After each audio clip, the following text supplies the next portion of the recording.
Boa noite a todos.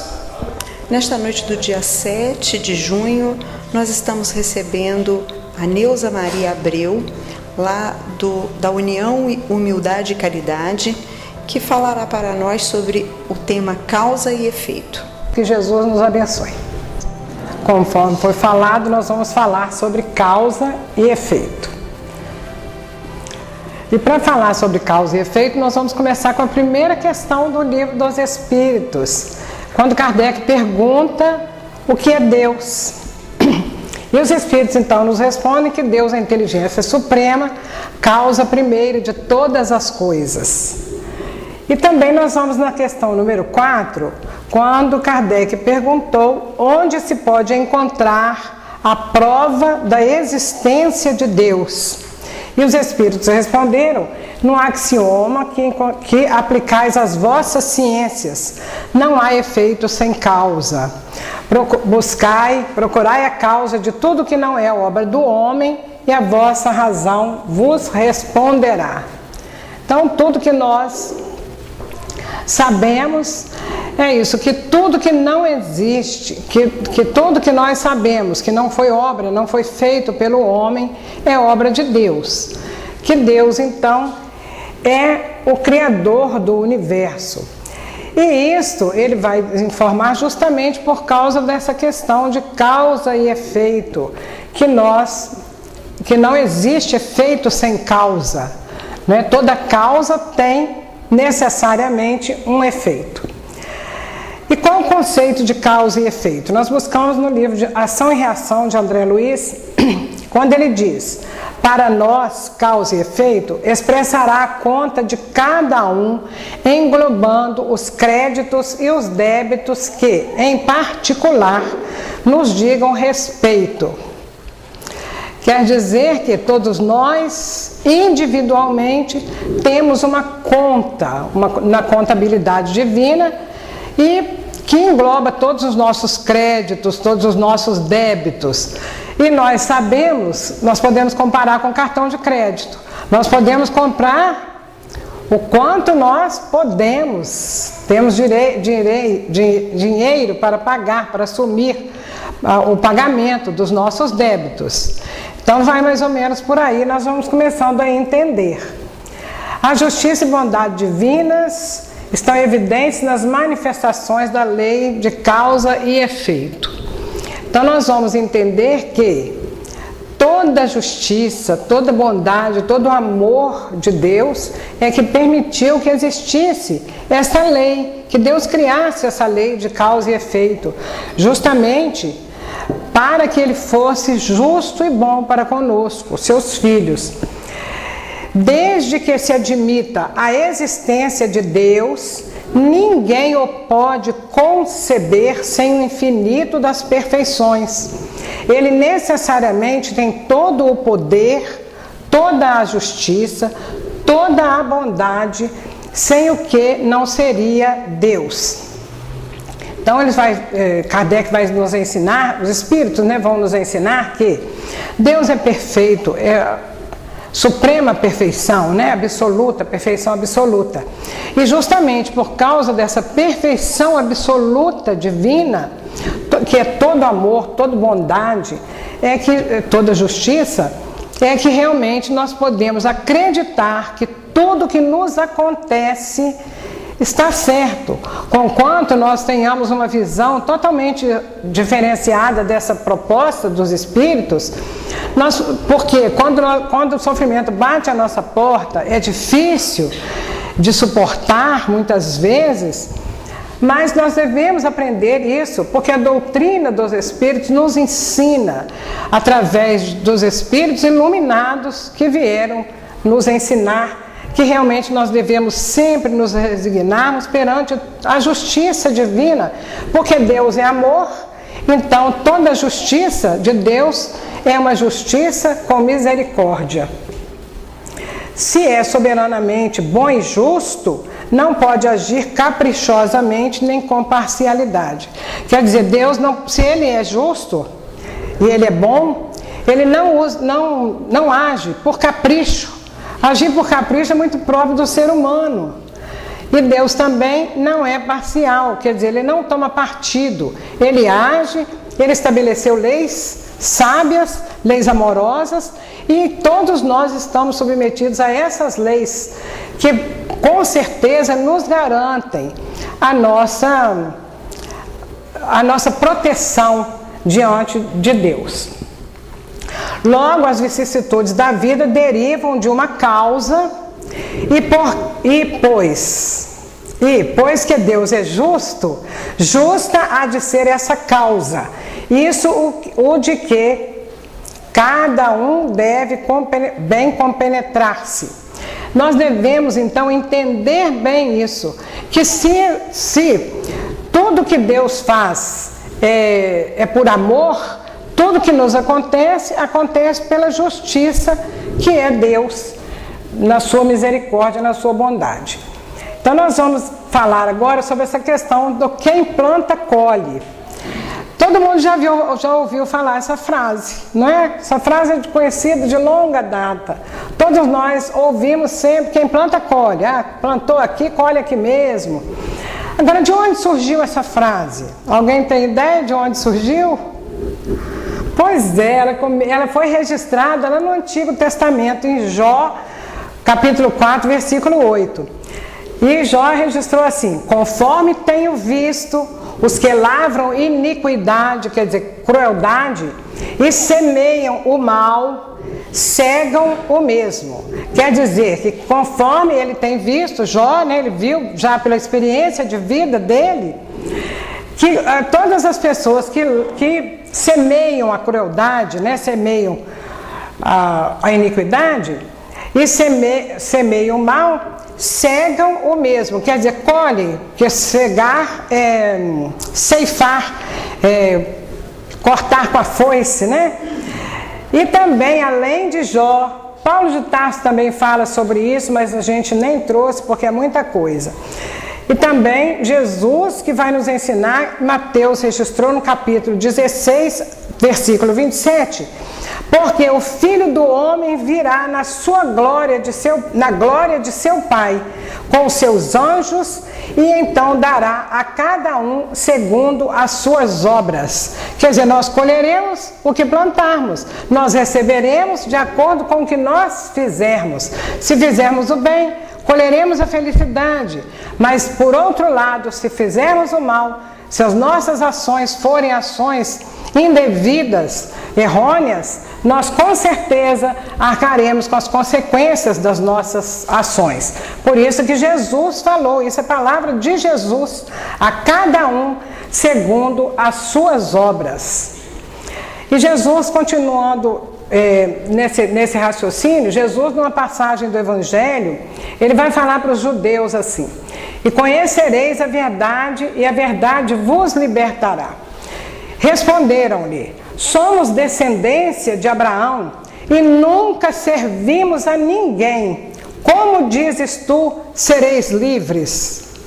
Eles questionaram por quê? Orgulhosos. Quando Jesus falou que conhecereis a verdade vos libertará, eles já se sentiram diminuídos. Então eles responderam dessa forma: se nós temos a descendência de Abraão, que nós somos importantes, nós nunca fomos escravizados, como tu dizes, sereis livres? Ao que Jesus respondeu: em verdade vos digo que todo aquele que comete pecado é escravo do pecado.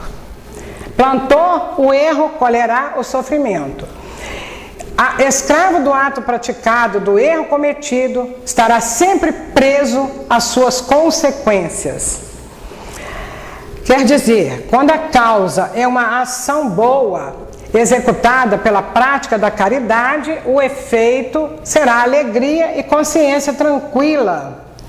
Tão importante para nós dormirmos bem, para nós nos pautarmos com segurança, com confiança, com alegria em nossas vidas.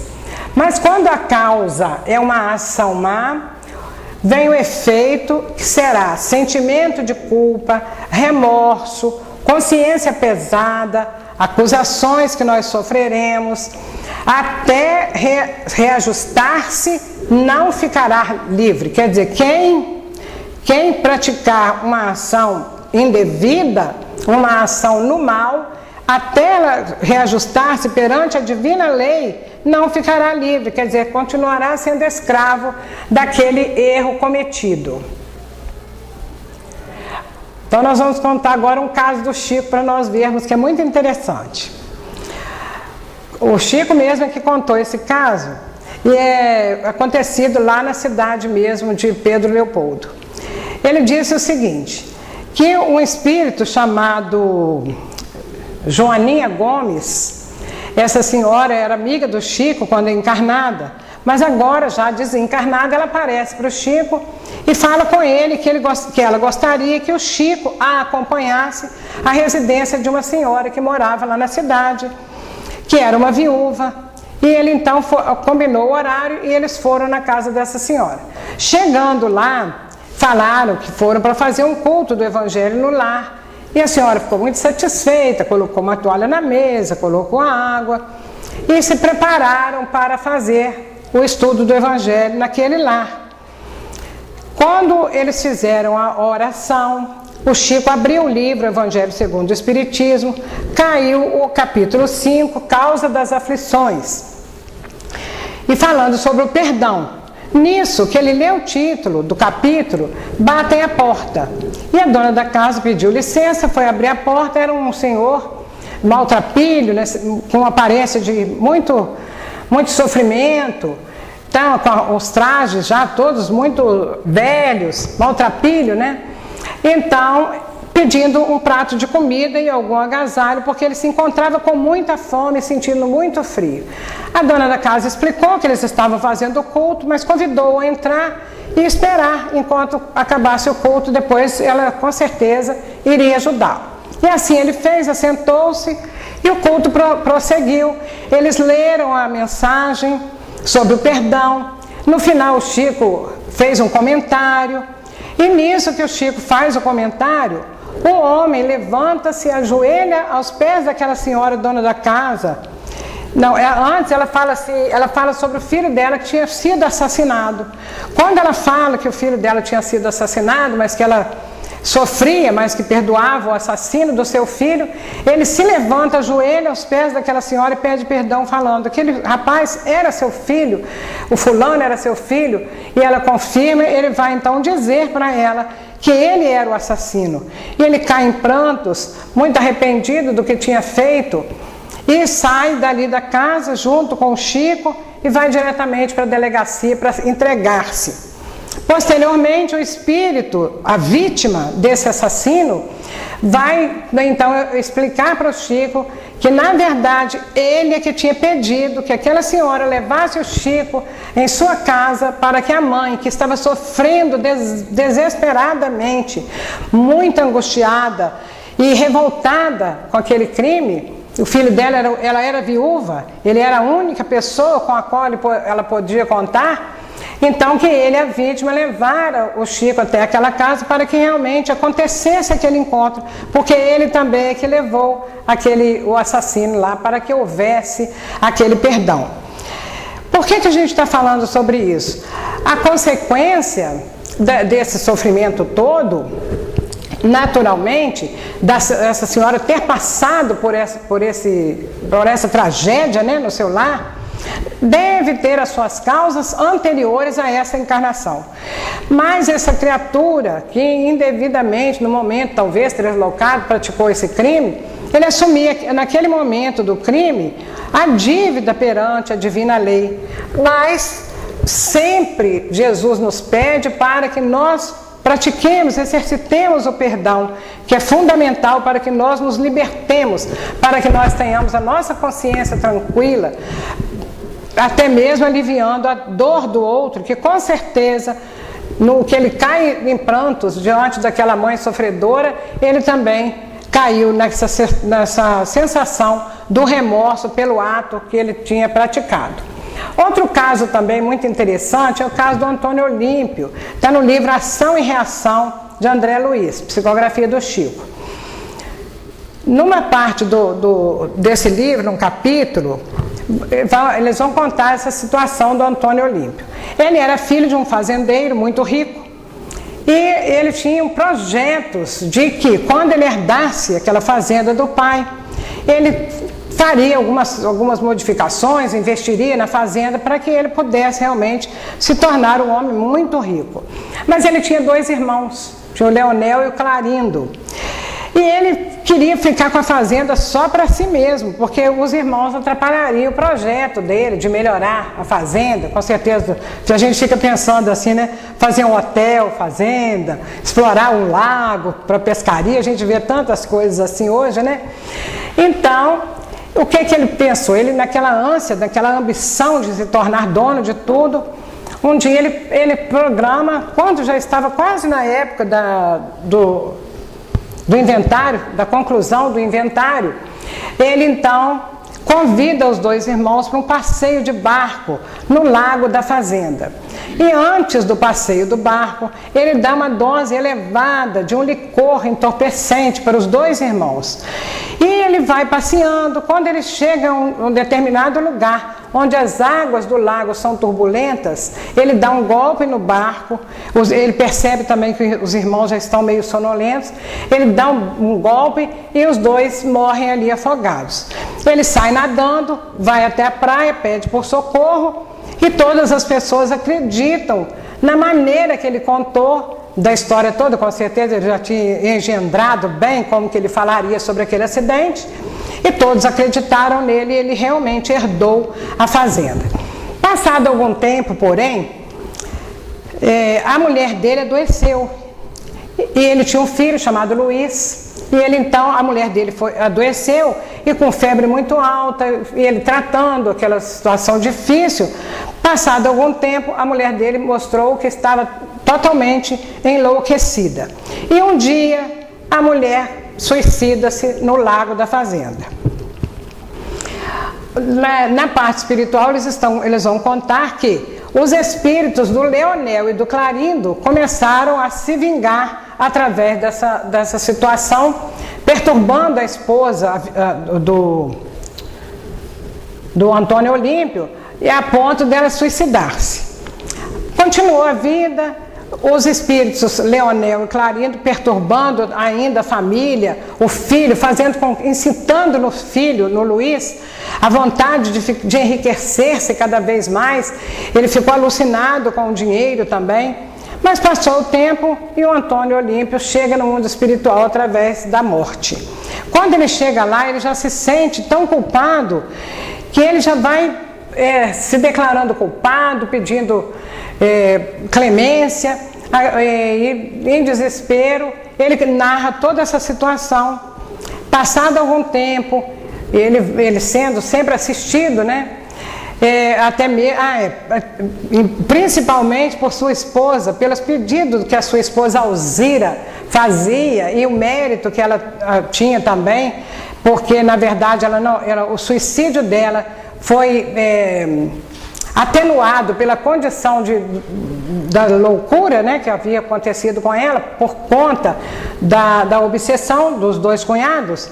Então ela, com a situação boa no mundo espiritual, ela pede por ele e ela é atendida, até que eles chegam à conclusão de que o ideal seria agora, então eles vão preparar, ela aceita o Sânzio, né, que é o mentor lá, ministro.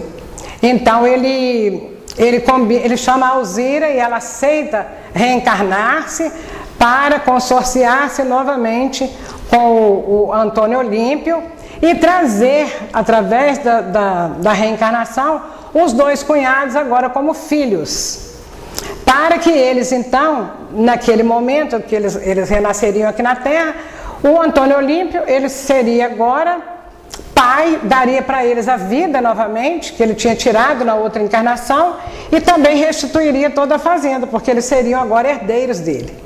Então a gente vai ver que na realidade a situação de causa e efeito esclarece todo esse sofrimento aqui da Terra, todo o sofrimento daquela família, aquela situação toda, e agora tudo vai reajustar-se justamente porque Deus dá essa nova oportunidade de todos eles se reequilibrarem perante a divina lei.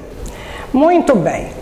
Então, quem planta, colhe. Realmente, quem planta, colhe o que plantou. Mas não se trata de castigo divino. Não se trata, Deus não castiga. Deus nos dá, sim, não é uma punição, e sim uma oportunidade de reeducação do espírito. Então, todas as vezes que nós estamos sofrendo, Deus não está nos castigando. Alguma coisa nós fizemos nesta encarnação ou numa encarnação anterior que faz com que nós, por isso mesmo, por conta de tudo que fizemos, nós venhamos a ter essa oportunidade bendita que Deus nos dá de reeducarmos para que sejamos cada vez melhores, para que sejamos cada vez mais evoluídos e alcancemos assim a rota da perfeição. Porque todos nós estamos incursos na contabilidade divina, teremos que prestar contas.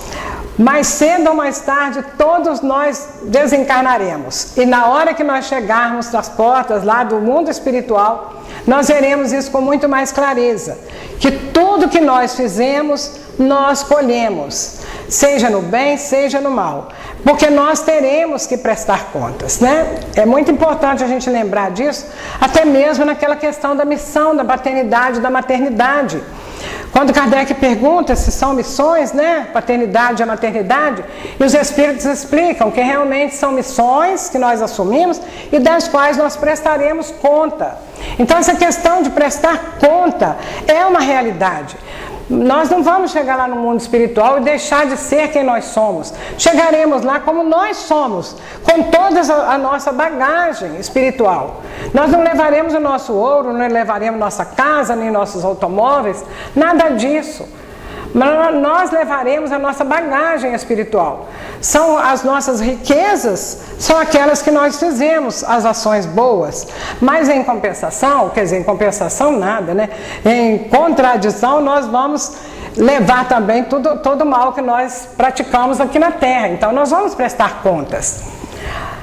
E as consequências são inevitáveis, porém modificadas pela justiça e pela misericórdia divina, que considera os agravantes e atenuantes, sempre visando o nosso crescimento espiritual. Então, tudo que nós fazemos, Deus, que todo sabe sabedoria, Ele sabe o que nos levou a agir daquela forma. Então, tem as atenuantes, porque às vezes a pessoa está enlouquecida, igual essa Alzira, né? Ela suicidou, mas ela estava enlouquecida, obsidiada pelos ex-cunhados. Então tem a atenuante de que realmente ela sofria um processo obsessivo. Mas outras vezes também as pessoas agem no bem, mas acontece que está agindo no bem com interesse. E aí agrava a situação e não melhora. Então tudo que nós devemos fazer sempre pensando no bem, sempre amando o nosso próximo, sempre querendo sempre o bem, querendo a paz, para que nós consigamos realmente evoluir e sejamos mais felizes. Porque realmente até é um planeta de expiações e provas e nós não somos felizes aqui. Jesus mesmo falou, meu reino não é deste mundo. Então nós seremos felizes um dia, mas vai depender mais rápida ou mais demoradamente, dependendo da nossa situação, do nosso proceder aqui na Terra. Por isso que Jesus veio à Terra. Jesus veio realmente para nos salvar, mas não nos salvar num passe de mágica. Jesus veio nos salvar mostrando-nos o caminho para a salvação, mostrando-nos que realmente nós devemos amar a Deus sobre todas as coisas, amar mesmo, aceitar a vida como ela é, acreditando na sabedoria de Deus, acreditando que Deus é realmente nosso Pai, justo, porém misericordioso, porque Deus é amor. Então, na questão 614 do Livro dos Espíritos, Kardec pergunta: o que se deve entender por lei natural? E os Espíritos respondem: a natural é a lei de Deus, é a única necessária à felicidade do homem. Ela lhe indica o que ele deve ou não fazer, e ele só se torna infeliz porque dela se afasta. Então nós somente seremos infelizes se nós não seguirmos Jesus, porque Jesus veio nos ensinar o caminho. Ele disse: eu sou o caminho da verdade e da vida, ninguém vem ao Pai a não ser por mim. Jesus é quem disse isso. Então, e a lei de Deus é esta, é a única necessária, a felicidade do homem, é a que lhe indica o que ele deve ou não fazer. Vai depender da nossa felicidade se nós realmente nos respeitarmos a lei de Deus e nos proceder sempre de acordo com ela. Porque quando nós não obedecemos ao que Deus quer de nós, a lei de Deus está escrita em nossa consciência. Nós vamos nos afastando dela, então nós seremos infelizes. Toda a nossa infelicidade de hoje, com certeza, nós estamos colhendo o que plantamos, a si mesmo, muitas vezes diminuída pelo amor, pela misericórdia de Deus. Ela engloba, a lei divina, engloba todas as nossas ações para conosco mesmos, para com o próximo e para com o meio ambiente. Hoje a questão do meio ambiente está muito falada, mas infelizmente desprezada. Em viagem, quantas pessoas jogam latinha pela janela do carro? Quantas pessoas jogam binga de cigarro, papel de bala e plásticos, copinhos plásticos que vão entupindo os bueiros, a boca de lobo, né? Todo mundo aqui fala boca de lobo, eu falo bueiro, que da minha época era bueiro. Então nós vamos observar quantas pessoas estão prendendo os animais, maltratando os animais, sem contar o que estão fazendo com as pessoas, é claro. Mas nós estamos mostrando assim, árvores, precisou de ter lei para que as pessoas não fiquem derrubando as árvores. Nós sabemos que nós dependemos da árvore para que nós tenhamos água boa aqui na terra. Então nós temos... A lei de Deus engloba todas as nossas ações para conosco mesmo, para com o próximo e para com o meio ambiente. Quer queiramos ou não, estamos sujeitos a essa lei maior que governa o universo. Leis estabelecidas para a nossa felicidade. São leis sábias e eternas. São leis de amor. Aqui na Terra, principalmente aqui no Brasil, as leis vivem mudando para adequá-las ao interesse dos políticos, ao interesse dos empresários. Por isso é que as nossas leis sofrem tantas mudanças. O interesse material e não o interesse da humanidade. Os políticos não pensam no povo brasileiro, eles pensam em si mesmos. Por isso é que precisa muitas vezes muitas vezes eles mudam as leis para adequá-las às suas necessidades, aos seus interesses. Mas a lei de Deus, ela é eterna, ela não será mudada, porque Deus é amor e é sabedoria suprema.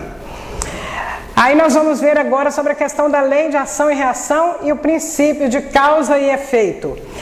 A lei de ação e reação é a lei do par de ação e reação, é a terceira lei de Newton. Isso aí a gente estuda na escola, mas só para lembrar. Quando um corpo A exerce uma força sobre o corpo B, simultaneamente, quer dizer, ao mesmo tempo, o corpo B exerce uma força sobre o corpo A, com a mesma intensidade, mas em sentido oposto. A força que A exerce em B e a correspondente força que B exerce em A constituem um par ação e reação dessa interação de contato. Essas forças possuem, em princípio, a mesma intensidade, direção, mas agem em sentidos opostos. Só para dar uma ideia, nós colocamos aqui um karateca. Quando um karateca dá um golpe que parte uma tábua, sente uma força por parte da tábua que pode provocar-lhe uma lesão na mão. Essa aqui é a lei de ação e reação. Pequenas diferenças que existem entre uma lei e outra. Lei de ação e reação é uma lei física.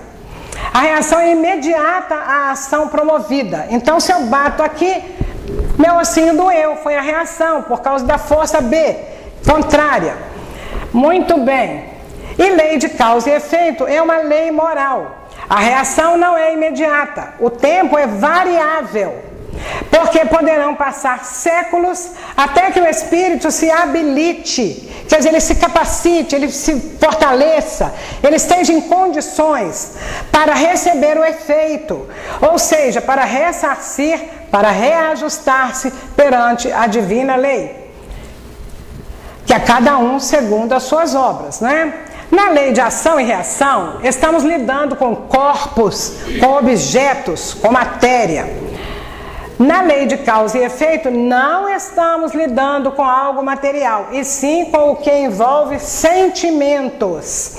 Ela abrange relacionamentos com seres encarnados e desencarnados. É o relacionamento. A característica da lei de ação e reação é física, porque estamos tratando com forças da natureza, com matéria.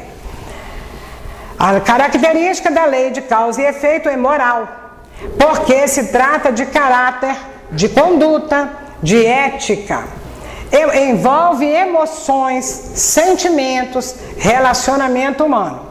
Para explicar melhor, nós vamos falar aqui sobre a lei de ação e reação. A reação é imediata, né? Bateu, sofre a reação.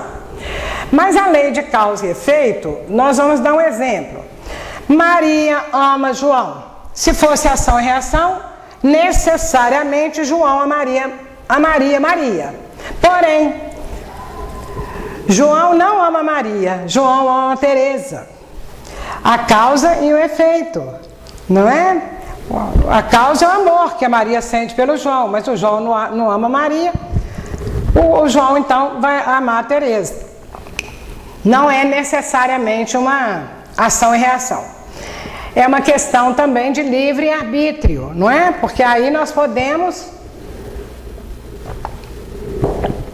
escolher. É a questão da escolha. Maria escolheu o João, mas o João não escolheu Maria, porque o João escolheu a Teresa. Aí nós vamos ver então a questão da lei de liberdade. Lei de liberdade, a questão de escolha, livre-arbítrio. Os atos praticados contra a lei de liberdade, própria ou alheia, nos conduzem à questão do livre-arbítrio, assim resumida. O homem não é fatalmente levado ao mal. Quer dizer, o pior bandido, ou bandido médio, ou bandido que está começando, ele não nasceu para ser bandido. Ele não foi criado para vivenciar o mal. Ele não é fatalmente levado ao mal. Os atos que pratica não foram previamente determinados.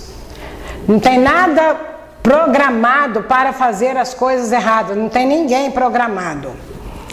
Os crimes que comete não resultam de uma sentença do destino. Ah, coitado, o destino dele foi esse. Não resultam de uma sentença do destino. Ele pode, por prova e por expiação, escolher uma existência em que seja arrastado ao crime, quer pelo meio onde se ache colocado, quer pelas circunstâncias que sobrevenham, mas será sempre livre de agir ou não agir. O que quer dizer isso? O espírito está lá no mundo espiritual, abusou da riqueza, como exemplo, né? Abusou da riqueza, explorou todo mundo. Agora ele fala assim: não, eu fiz muita gente sofrer, eu quero agora nascer num bairro muito pobre, na periferia da cidade, convivendo com pessoas criminosas, pessoas que vendem droga, para que eu possa evoluir mais rapidamente, resgatando toda a minha dívida nessa situação. Eu quero isso. Então ele vai nascer naquela favela, numa situação inóspita, hostil, horrível. Aí o que vai acontecer com ele? Ele vai ter, às vezes, pai e mãe, que às vezes nem tem pai, tem uma mãe que também se droga, uma pessoa violenta, vizinhos comprometidos com o mal, mas ele terá liberdade, o direito de escolher agir no mal, seguir os bandidos ou seguir o caminho do bem. Nós sabemos que nas nossas favelas, até as piores do Rio de Janeiro, a grande maioria das pessoas são pessoas trabalhadoras e dignas. Que o nosso preconceito, a gente fala assim: ai, mora lá? Né? Geralmente nós, preconceituosos, nós já desprezamos as pessoas porque moram mais afastados da cidade, numa casa mais simples. Então é nosso dever percebermos isso em nós. Nós não devemos ter preconceitos, porque preconceito prejudica a criatura.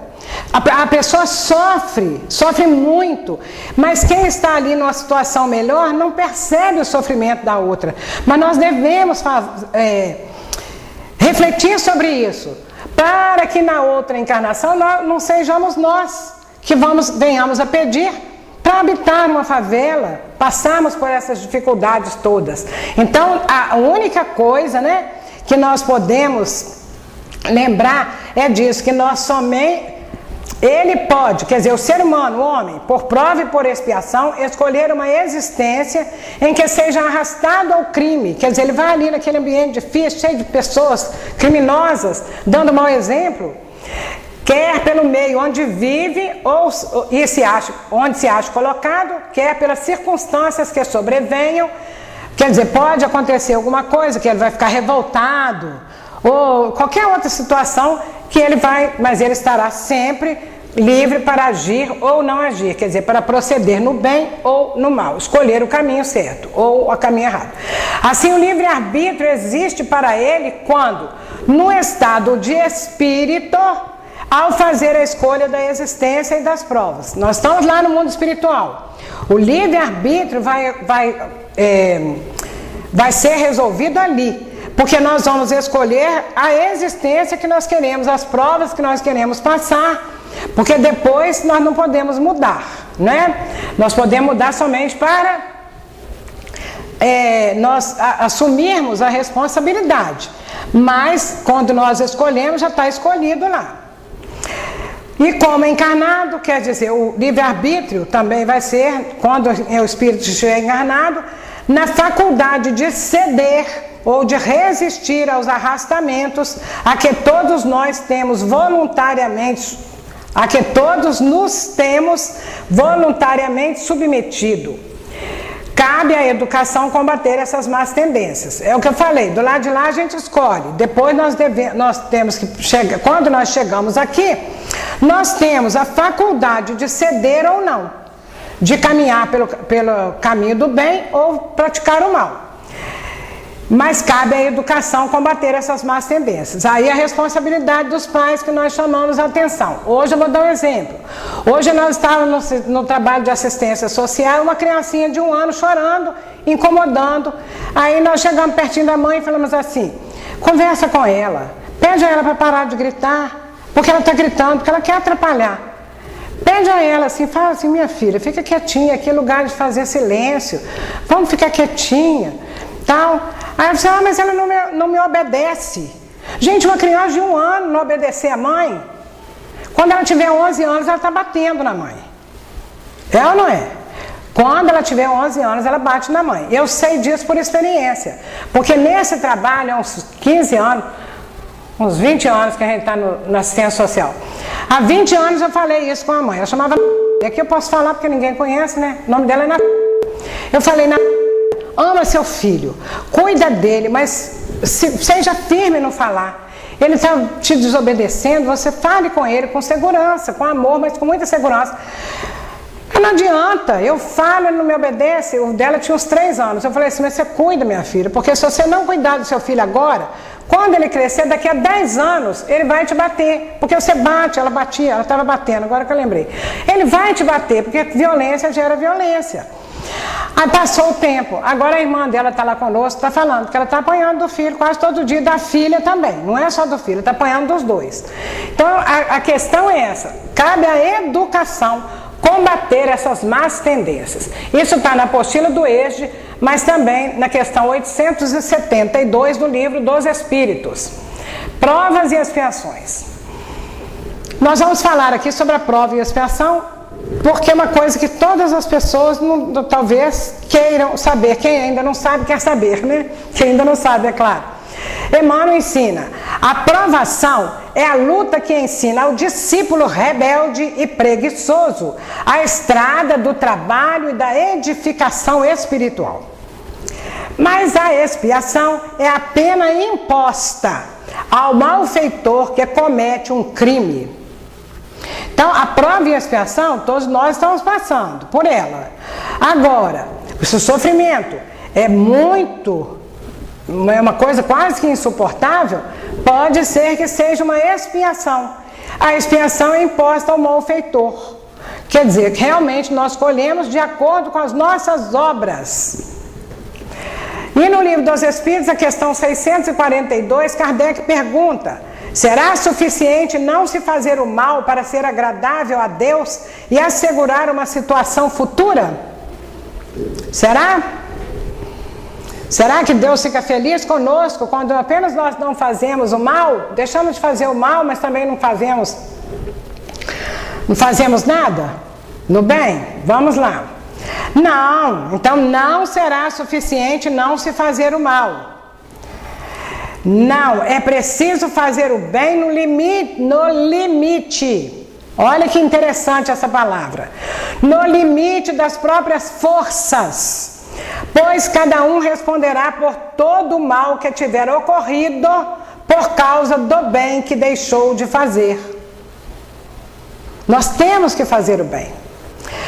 É difícil demais da conta, né, gente? Fazer o bem, né? Porque nós somos imperfeitos, nós estamos muito mais perto de quando nós começamos, quando fomos criados, do que do nosso destino, que é a perfeição.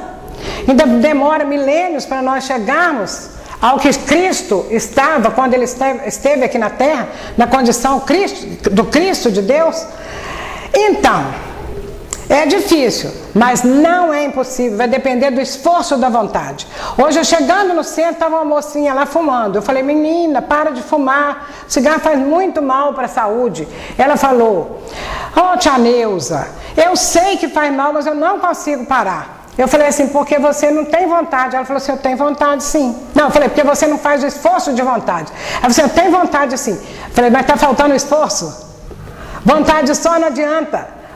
Vontade é uma coisa que dá e passa, não é? Não é assim que a gente sabe? Vontade é coisa que dá e passa. Mas o esforço de vontade depende de cada um de nós. Então nós vamos fazer o bem. Existe fatalidade? Eu tenho que correr, estou correndo tanto. Tenho que correr mais. Ai, ai. A fatalidade existe, vai até repetir o que eu já falei, mas eu achei importante falar isso aqui de novo. A fatalidade, quer dizer, aquilo que a gente não tem como reverter, né? Existe unicamente pela escolha que o Espírito, ao encarnar, fez desta ou daquela prova para sofrer. Escolhendo-a, institui para si uma espécie de destino. Uma espécie de destino, que é a consequência mesma da posição em que vem a achar-se colocado. Deixa eu dar só uma explicação. É espécie de destino, mas que, conforme nós vimos antes, nós podemos mudar pelo esforço da vontade. Quero parar de fumar, vou ter um câncer, já sei, todo mundo sabe que está fumando pode ter um câncer. Mas é difícil, porque eu vi isso, é difícil de largar. Mas o esforço da vontade vai fazer com que eu mude o meu destino. Eu não vou ter um câncer, porque eu parei de fumar. Né? Nós podemos... eu tenho vontade de falar mal dos outros, mas eu vou fazer o esforço de vontade de falar mal de mim mesmo, mas dos outros não. Porque Jesus mandou olhar o cisco, o atraso que está no meu olho, deixar de ver o cisco que está no olho do outro, né? Muito bem. Ninguém nasce não falei do Kardec. Não vou falar não, porque isso aqui vocês vão buscar lá no Livro dos Espíritos, questão 851, o comentário do Kardec, tá bom? Ninguém nasce destinado ao mal, porque semelhante disposição derrogaria os fundamentos do bem eterno sobre os quais se levanta a obra de Deus. Então ninguém nasce destinado ao mal. Por isso que nós colhemos o que plantamos. Porque se Deus nos criasse para o mal, nós não sofreríamos a consequência.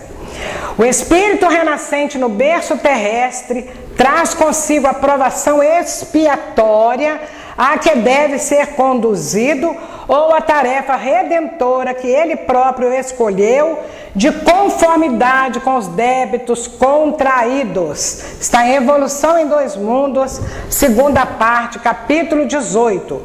Então, nós trazemos conosco essa provação expiatória e nós somos conduzidos a ela porque nós pedimos para passar por ela, ou muitas vezes somos obrigados quando a gente já não tem mais direito de escolha de tanto mal que fizemos, né? que é a tarefa redentora que nós escolhemos de conformidade com os débitos contraídos. Esquecidos, muitas vezes enveredamos por caminhos menos dignos, porque a influência do nosso passado, quer dizer, a nossa imperfeição ainda gritante em nós, nos influencia muito. Por isso que é tão difícil caminhar no bem. Esquecidos, muitas vezes enveredamos por caminhos menos dignos, porque a influência do nosso passado instila-nos a tentação de tornar a ser o que já fomos. Viciados na droga, viciados no sexo, viciados no álcool, fumantes inveterados, violentos. Então a nossa imperfeição faz com que a gente ainda queira ser aquilo lá. Sermos egoístas, ciumentos, invejosos, tudo isso a gente está trazendo do passado. Mas chegou o momento de mudar. Chegou o momento. A influência do nosso passado instila-nos a tentação de tornar a ser o que já fomos, em contraposição ao que devemos ser. Devemos ser cada dia melhores, cada dia, a todo instante, vigiai e orai, disse Jesus. Nossos atos, eu achei essa frase tão linda que eu coloquei ela aqui. Nossos atos tecem as asas da liberdade ou algemas do cativeiro para a nossa vitória ou para a nossa perda. Então vai depender de nós. A ninguém devemos o destino senão a nós próprios. Muitas vezes nós culpamos a mãe, o pai, ficamos brigando dentro de casa, marido, esposa. Nós somos assim porque você me fez assim. Mas nós devemos o nosso destino a nós mesmos. André Luiz, no livro Ação e Reação. Como funciona essa lei? Questão 964 do Livro dos Espíritos. Deus tem as suas leis que regulam todas as vossas ações. Se as violardes, a culpa é vossa. Sem dúvida, quando o homem comete um excesso, Deus não estende um julgamento para ele, dizendo-lhe, por exemplo, tu és um glutão e eu vou te punir. Deus não fica tomando conta de nós, cada um de nós, você comeu muito, você vai ter um problema intestinal. Não, Deus criou leis, né? Mas ele traçou um limite. As doenças e por vezes a morte são consequência dos excessos. Eis a punição, ela resulta da infração da lei. Assim se passa em tudo. Está lá no Livro dos Espíritos, capítulo das Esperanças e Consolações, capítulos 2, das penas e gozos futuros. Todos os que sofrem são espíritos culpados? Será? Nem todos, né? Muitas vezes são espíritos ávidos de progresso ou missionários. Jesus sofreu, era espírito de luz, do máximo da perfeição que nós podemos alcançar, né, aqui na Terra. Então, aí a gente vai contar esse caso. Jesus curando o cego, é uma tela do El Greco. Atualmente no Gemäld Galerie Altmeister, em Dresden, na Alemanha. A internet hoje ensina pronúncia, né? Mas a gente não pode ficar lá na internet procurando pronúncia, né? Porque não dá tempo. Então, deu para todo mundo entender porque está escrito. Está falando aqui então dessa passagem, Jesus curando o cego. Essa questão que nós vamos explicar sobre os espíritos ávidos de espíritos missionários, né? E também de evolução. E passando Jesus, viu um homem cego de nascença. E seus discípulos lhe perguntaram, dizendo, Rabi, quem pecou? Este ou os seus pais, para que nascesse cego? Jesus respondeu, nem ele pecou, nem seus pais. Mas foi assim para que se manifestem nele as obras de Deus. Está em João 9, 1 a 3. Então, o cego de nascença, a gente pode acreditar assim, né? Nasceu cego, a Bíblia fala lá, e tem muitas religiões que acreditam assim, nasceu cego por culpa dos pais, não é isso? Só que Jesus vai explicar que ele não, e também nós espíritos entendemos que muitas vezes a cegueira É porque nós utilizamos indevidamente os nossos olhos em outra encarnação anterior a essa. Muito bem. Mas Jesus vai explicar que ele não errou, ele não pecou, nem os pais dele. Aconteceu aquilo por quê? Para Jesus deixar aquele exemplo da cura, né? Para que também que eles pudessem até mesmo fazer esse diálogo, para que nós entendêssemos que nem sempre, porque é muito fácil, a gente olha o outro assim, aquela dona ali, a mãe daquele menino assim, esse menino dela com certeza foi suicida na outra encarnação. Com certeza, essa daí foi tão má, foi isso, foi aquilo na outra encarnação, que agora está pagando o que plantou, o que fez na outra encarnação. Mas não, muitas vezes são espíritos missionários que estão sofrendo para contribuir para a nossa evolução. Muito bem. Deus então justiça com amor e misericórdia. O Espiritismo elucida que podemos eliminar o mal praticado através do bem que possamos fazer. Eu pratiquei um erro. Estou morrendo de remorso, vou deixando a culpa, o sentimento de culpa tomar conta do meu coração, vou entrando em tristeza, vou passando para a depressão, tenho vontade até de morrer, mas não é a solução. Qual que é a solução quando nós estamos passando por um sentimento de arrependimento do mal cometido? O Espiritismo elucida, esclarece que podemos eliminar o mal praticado através do bem que possamos fazer, assim como através do exercício do amor, da solidariedade, do reto cumprimento dos nossos deveres. Então tudo tem conserto, é só fazer o bem, amar ao próximo e cumprir bem o nosso dever. Divaldo Franco, que deu uma entrevista e falou isso. Agora vamos falar da mudança da plantação. Pode o homem mudar a ordem dos acontecimentos? Sim, pois o homem é construtor do seu destino e de acordo com as suas disposições íntimas, se ele tiver vontade, se ele quiser fazer o esforço, pode modificá-lo para melhor ou também, se ele não quiser fazer o esforço, complicá-lo. Quantos de nós mantêm o hábito diário de estudar a Boa Nova, a mudança, né, da plantação? Vamos estudar o Evangelho de Jesus. Quantos de nós aqui presentes fazemos o estudo do Evangelho de Jesus no lar ao menos uma vez por semana? São antídotos para que nós tenhamos força para vencer as nossas dificuldades. Quantos de nós mantêm o bom hábito da oração diária? Quantos estamos nos esforçando para ter vontade verdadeira? É uma reflexão para cada um de nós. Porque a colheita é a felicidade. Jesus diz, pedi e recebereis. É ação e reação, causa e efeito. Pedi e recebereis, buscai e achareis, batei e abrir-se-vos-á. Francisco de Assis, é dando que recebemos. Tem gente com dinheiro, tem uma pessoa que eu conheço, é muito rica, tem muitos bens, não tem ninguém para deixar os bens, e é econômica, extremamente econômica, não gasta dinheiro com nada. Para que vai deixar para o governo? Nem passear não passeia, porque não pode gastar o dinheiro.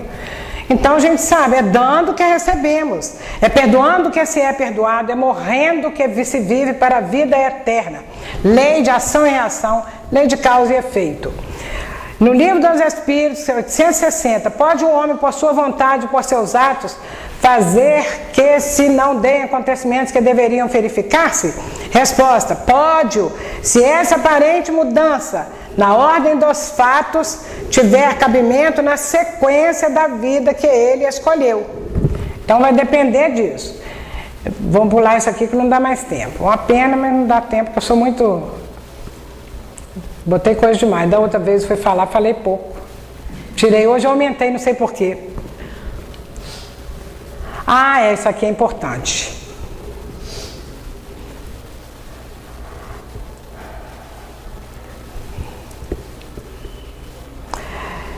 É o seguinte, é que quando a gente vai mudar, se vale a pena mudar, né? Entretanto, se é verdade que nos vemos hoje sob as ruínas de nossas realizações deploráveis, quer dizer, nossos erros que estão nos perturbando, que estão dando dor de cabeça, na consciência intranquila, não estamos sem esperança. Se a sabedoria do nosso Pai Celeste não prescinde de justiça para evidenciar-se, essa mesma justiça não se revela sem amor. Exemplo, e endireitando-se Jesus e não vendo ninguém mais do que a mulher, disse-lhe: mulher, onde estão aqueles teus acusadores? Ninguém te condenou? Jesus perguntando, para a pecadora. Respondeu ela: ninguém, Senhor. Então Jesus lhe disse: nem eu tampouco te condeno, vai e não peques mais. Falou-lhe outra vez Jesus: eu sou a luz do mundo, aquele que me segue não andará em trevas, mas terá a luz da vida. Causa e efeito, ação e reação. Jesus é a luz do mundo. Aquele que segue Jesus não andará em trevas. Na treva da ignorância, na treva da maldade, da malícia, da maledicência, na treva do ciúme, da inveja, da preguiça. Nessas trevas todas que teimam a existir em nós, mas que nós devemos seguir Jesus para que nós tenhamos a luz da vida. E o que é? A caridade é o amor em ação. Nós devemos praticar a caridade, nos esforçarmos. Não tem tempo. Domingo de manhã eu estava tão frio que eu não animei a ir para a campanha do quilo. Tem reunião hoje no centro. Puxa vida, minha família reuniu toda. Como é que eu vou fazer? Quando a gente está trabalhando, eu trabalhei como telefonista. Eu trabalhei no dia dos pais, no dia das mães, no dia de Natal, no feriado. A minha família todas as vezes em festa e eu trabalhando. Eu morri por causa disso. Fiz 68 anos esse ano. Estou cheia de saúde, graças a Deus. Não morri, então nós também podemos ocupar nosso tempo. Vou deixar de ir ao centro porque minha família chegou. A família tem que entender. 1 hora, 2 horas desse dia que eu tenho o dia inteiro para ficar com você, eu tenho um compromisso no centro. Eu vou lá trabalhar no centro, não vou faltar. Estou com dor no pé, não posso dirigir, toma um táxi. Agora o Uber é mais barato, não sei se aqui tem. Aqui ainda não tem não, Ainda não. Mas vem de táxi, pede um amigo, Não tem dinheiro para o táxi, sou fulano, o presidente do centro. Fulano, eu estou doida para o centro, eu estou com o pé quebrado, não tem dinheiro para o táxi, você pode, por favor, me pegar aqui? Mas vem. Caridade é o amor em ação. Não só nesses termos, gente? Caridade a gente pode fazer desde manhã, um sorriso, um bom dia, Qualquer coisa. E essa frase aqui que eu vou deixar, porque ela é considerada a regra de ouro, ditada por Jesus, pelo Cristo. Portanto, tudo que vós quereis que os homens vos façam, fazei-lhes também vós, porque esta é a lei e os profetas. Eu quero que alguém fale mal de mim? Então não falo mal de ninguém. Eu quero que alguém seja abusivo comigo? Não vou abusar de ninguém. Eu quero que alguém me explore? Não vou explorar ninguém. Eu quero que alguém me atormente por causa do ciúme? Não quero, então também não vou ter ciúme de ninguém. E aí vai. Todos os vícios nós podemos nos esforçar para transformá-los em virtude, seguindo sempre os ensinamentos de Jesus. Porque aí sim, a nossa colheita será de flores, será de alegria, será de tudo de bom, de aprimoramento espiritual, para que nós possamos nos capacitar para ajudar aqueles que ainda estagiam no engano, na ilusão da vida material. Muito obrigada a todos, que Jesus nos abençoe.